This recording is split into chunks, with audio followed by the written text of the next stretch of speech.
Story officially চ্যানেলে আপনাদের প্রত্যেককে স্বাগত। আসলে আমরা আমাদের যখন কোনো কিছু ভালো হয় তখন আমরা কি বলি, আমি করেছি। আমাদের যদি কোনো প্রশংসা হয় তখন বলি যে আমি করেছি, এই কাজটা আমি করেছি। কিন্তু যখন কোনো খারাপ কাজ হয় বা কোনো খারাপ পরিস্থিতির মধ্যে দিয়ে আমরা যাই, তখন আমরা ভগবানকে বলি, হে ভগবান তুমি কেন এটা করলে? আসলে ভগবান কিছু করে না। আমাদের ভালো পরিস্থিতি, খারাপ পরিস্থিতি সব কিছুই আমাদের এই কর্মফলের উপর দিয়ে আমাদের যায় এই পৃথিবীতে। এই পৃথিবীতে কর্মফল ভোগ করার জন্যই আমরা আসি। এই পৃথিবীতে যত মানুষ আছে পূর্বজন্মে প্রত্যেকে কোনো না কোনো খারাপ কর্মফল করেছে, তাই তো তারা পৃথিবীতে। যদি আমরা কোনো খারাপ কর্মফল নাই করতাম তাহলে তো আমরা আজকে পৃথিবীতে থাকতাম না। তাই কর্মফল ভোগ করার জায়গাই হলো পৃথিবী। তাই পৃথিবীতে কর্মফল ভোগ করি বলেই আমাদের কোনো সময় ভালো সময়, কোনো সময় খারাপ সময় দিয়ে আমাদের যেতে হয়। কিন্তু যখন ভালো সময় হয় তখন আমরা গর্ব করে বলি এটা আমি করেছি, কিন্তু যখনই আমাদের খারাপ সময় আসে তখন আমরা ভগবানকে দোষারোপ করি। কিন্তু যদি কর্মফল নাই থাকতো তাহলে প্রত্যেকের দুঃখ, প্রত্যেকের আনন্দ একই রকম হতো। কিন্তু কর্মফল ভোগ করি বলেই প্রত্যেকের দুঃখ আলাদা, প্রত্যেকের আনন্দও আলাদা। কারো এক একজনের দুঃখ, এক একজনের আনন্দ এক একটা বিষয় নিয়ে। প্রত্যেকের একরকম দুঃখ না, প্রত্যেকের একরকম আনন্দ না। তাই আমরা কর্মফল ভোগ করছি বলেই বিভিন্ন রকম আমাদের দুঃখ কষ্টের মধ্যে দিয়েই এই পৃথিবীতে আমাদের যেতে হয়। এটা ভগবান আমাদের সঙ্গে কোনো কিছু খারাপ করে না। যখন প্রকৃত একজন ভক্ত সে কী করে, তার যাই যাক তাদের জীবনেও অনেক দুঃখ কষ্টের মধ্য দিয়ে, অনেক বাধা বিঘ্নের মধ্যে দিয়ে তাদের চলতে হয়। কিন্তু তাদের যে সময় খারাপ সময় যায় তারা কি করে, নিজেদেরকে দোষারোপ করে। হে প্রভু, আমরা পূর্বজন্মে আমার হয়তো খুব খারাপ কর্মফল আছে, তার জন্য আজকে আমি এটা ভোগ করছি।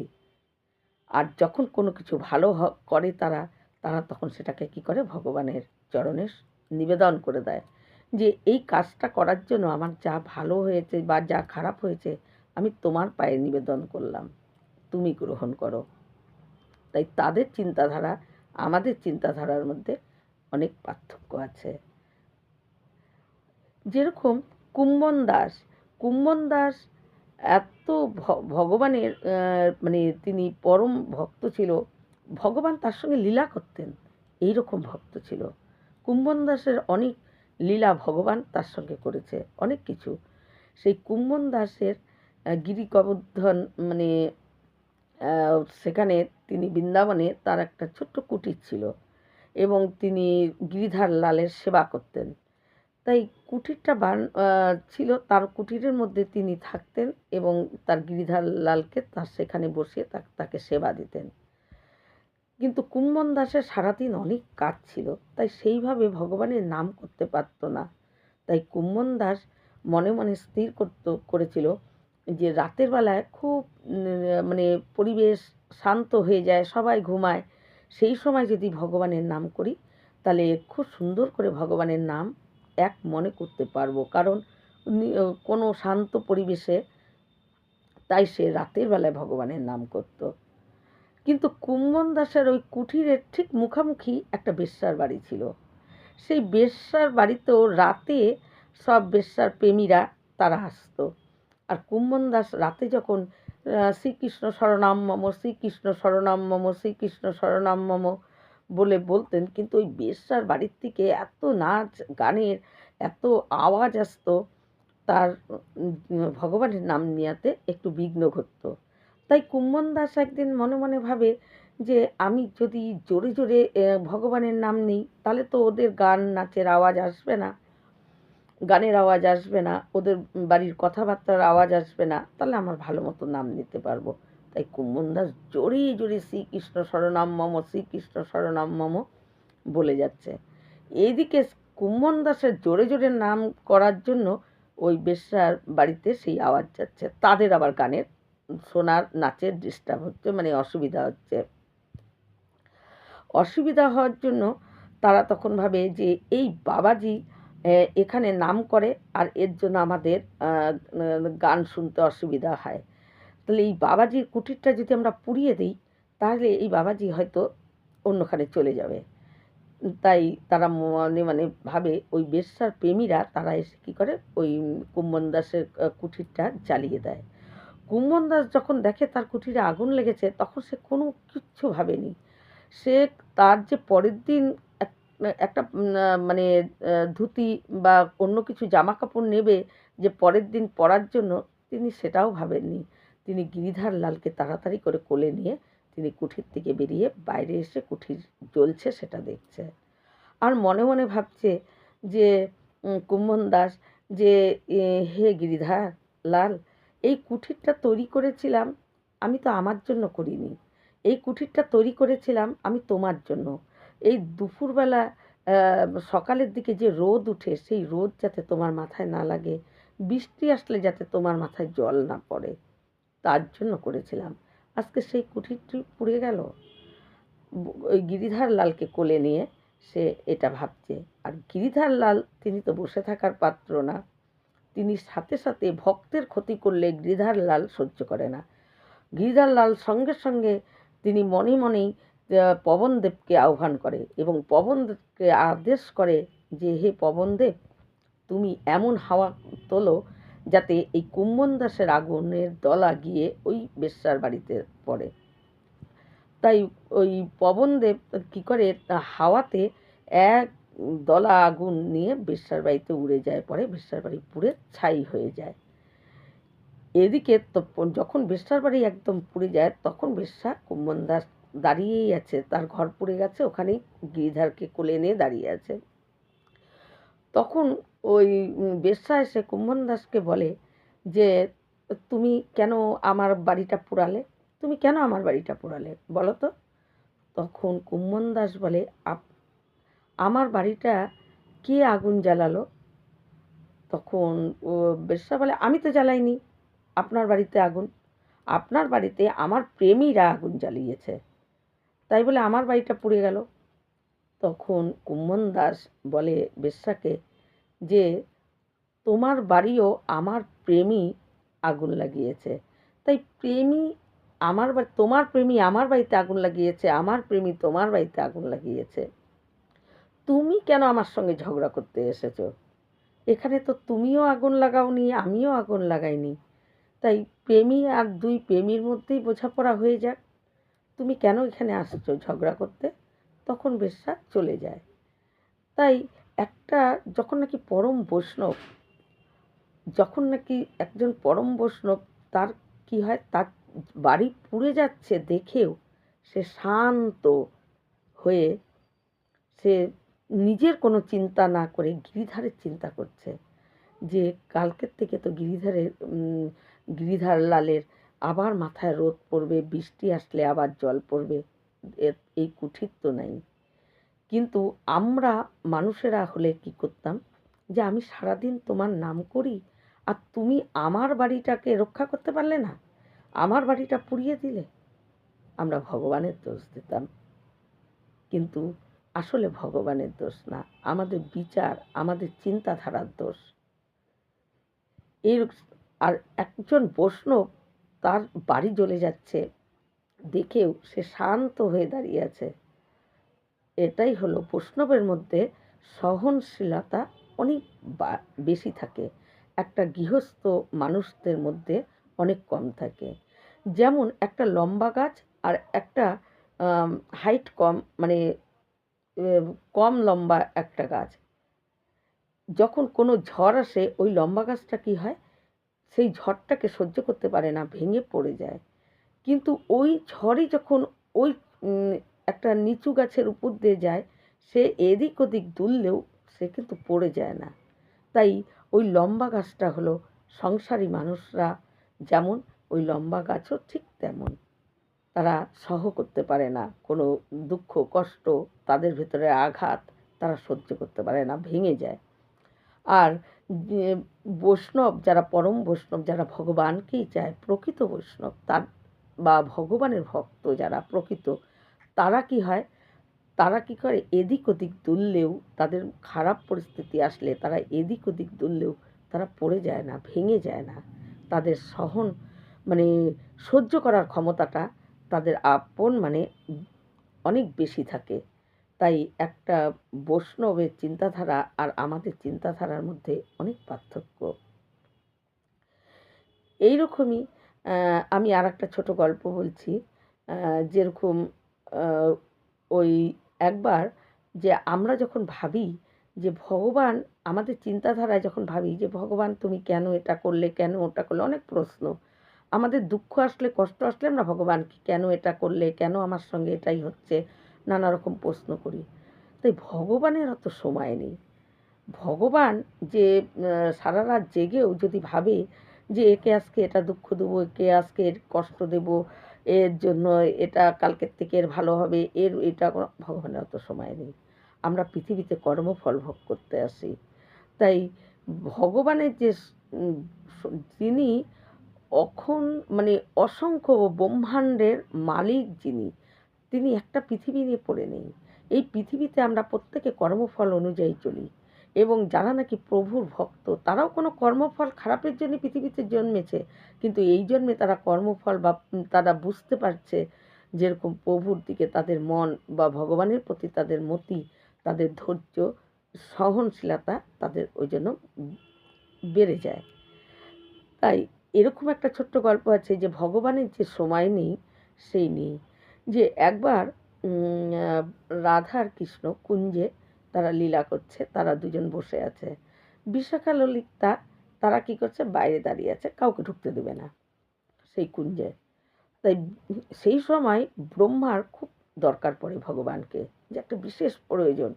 তাই ব্রহ্মা জানে ভগবান তো, শ্রীকৃষ্ণ তো এখন বৃন্দাবনে, তাই বৃন্দাবনে গিয়েই একটু কথা বলে আসি। ব্রহ্মা আসছে, কিন্তু ললিতা বিশাখা ব্রহ্মাকে আটকে দিছে। কিন্তু ব্রহ্মা বলছে যে আমি ব্রহ্মা, তুমি আমাকে আটকাতে পারো না, তোমরা যাও তোমার কৃষ্ণকে গিয়ে বলো যে ব্রহ্মা এসে দাঁড়িয়ে আছে, দেখো তোমাদেরকে কি বলে।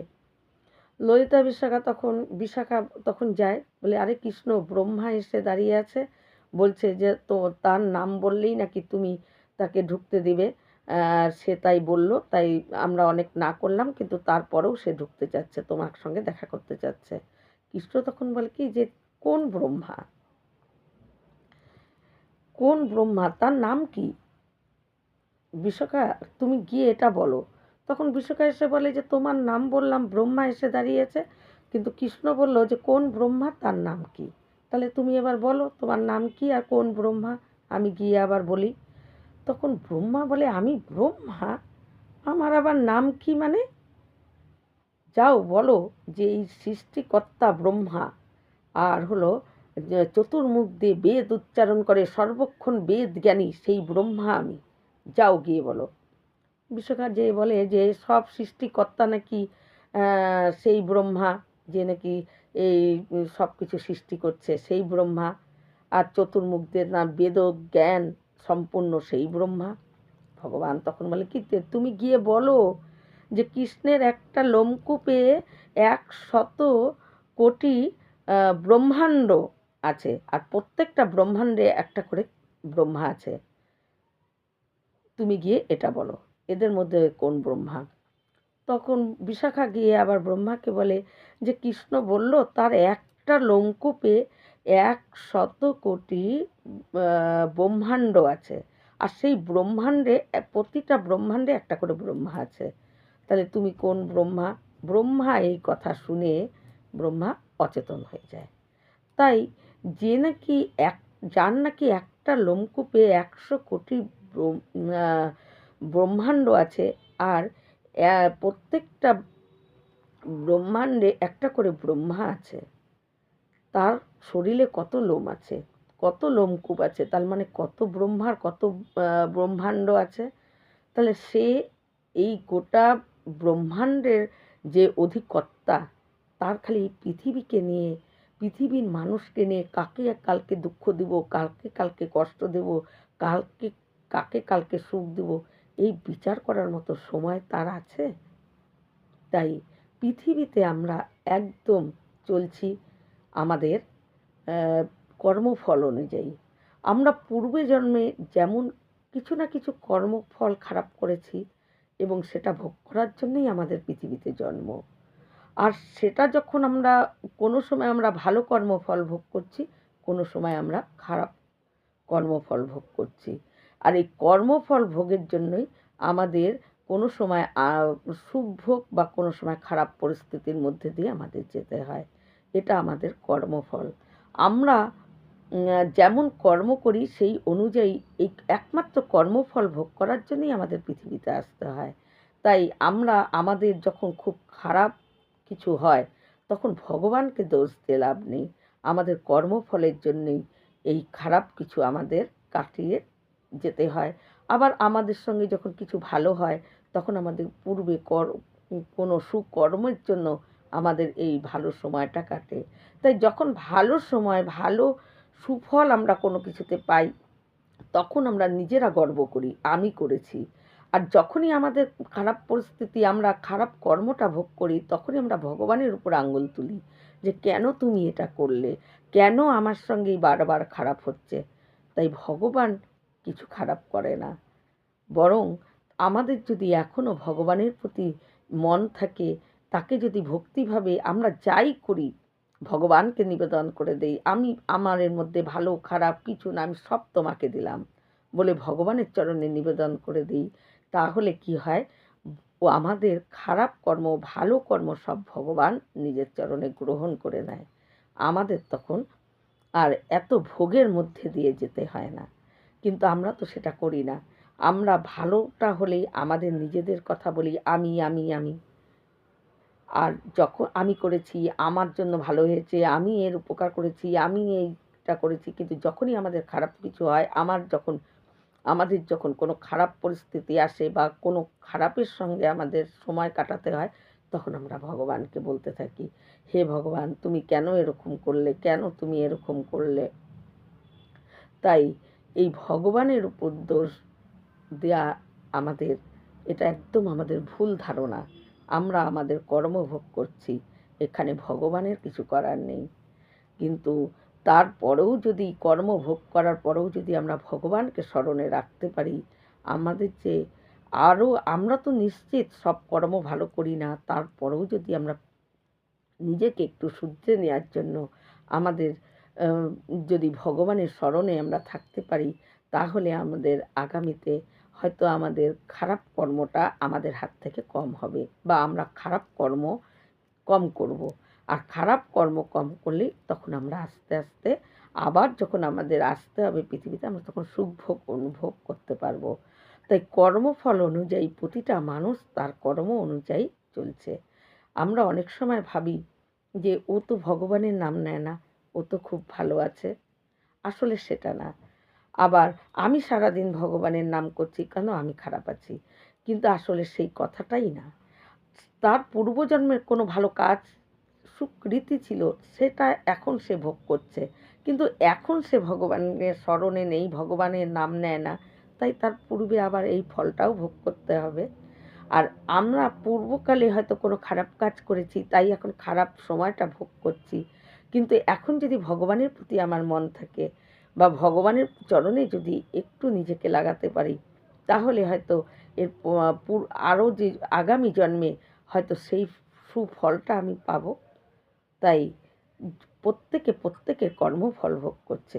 এখানে ভগবানের অত সময় নেই যে ভগবান কাউকে সুখ, কাউকে দুঃখ, কাউকে বেশি বেশি দুঃখ। না, ভগবান কাউকে এইভাবে দেখে না। অনেকে অনেক সময় বলে যে আমারই খালি কেন দুঃখ আসে, আমারই খালি বিপদ আসে কেন। ওটা কোনো কর্মফলের ভোগ ভোগ করে নেওয়া হচ্ছে। কোনো খারাপ কর্ম ভোগ করে নেওয়া মানে সেই খারাপ কর্মটা কমে যাওয়া, সেটাই তো ভালো। বরঞ্চ ওই খারাপ কর্মটা চলে গেল। এটা ভাবতে হবে ভগবান করায় না, ভগবানের অত সময় না, তিনি অখণ্ড ব্রহ্মাণ্ডের মালিক। তার পক্ষে কাকে কষ্ট দেবো, কাকে দুঃখ দেবো, কাকে আনন্দ দেবো, এই বিচার করার মতো তার সময় নেই। এই রকম ভিডিও পাওয়ার জন্য আমার চ্যানেলটিকে সাবস্ক্রাইব করবেন। নমস্কার।